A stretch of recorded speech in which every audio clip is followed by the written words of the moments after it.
All right, everybody. We're going to talk now about this fourth module, which is all about positive relationships with society. So, you may remember in our last module, it was all about these interpersonal engagements and interactions.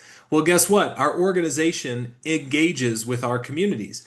And again, this is where I find that positive leadership is directly connected with social entrepreneurship because you're developing an organization, a business, a service that is trying to positively act and engage with society.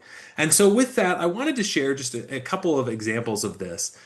Warby Parker is a really interesting business because this is a business that creates eyeglasses, and for every eyeglass that they have, they donate another one to another part of the world.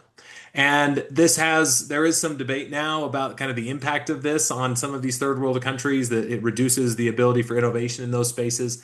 But I think that at the heart of this was an organization that was trying to do public and do social entrepreneurship and public good in the world.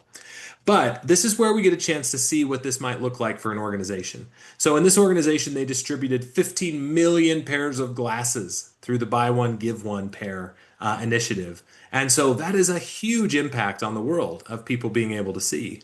They also, talk in this about the number of team members they have, and you'll notice they talk about them as team members, not just employees.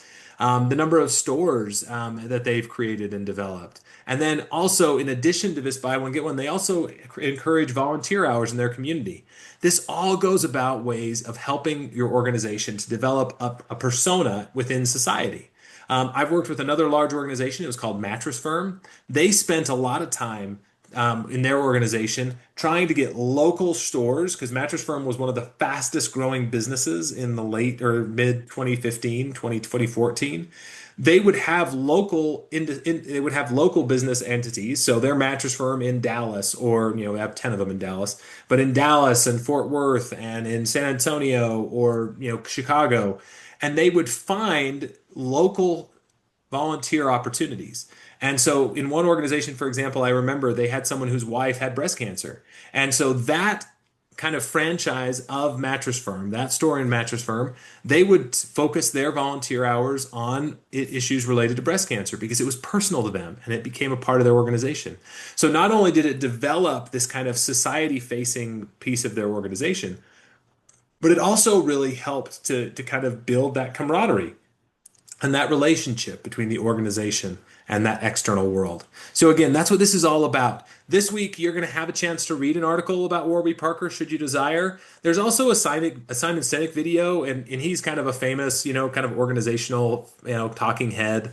But one of the things that he talks about that I love is the getting to why, because that's where we also have this idea of what is the impact of my organization on society, my relationship with society. If you work in higher ed, how does my work impact the people that I'm teaching, and how does it impact our community?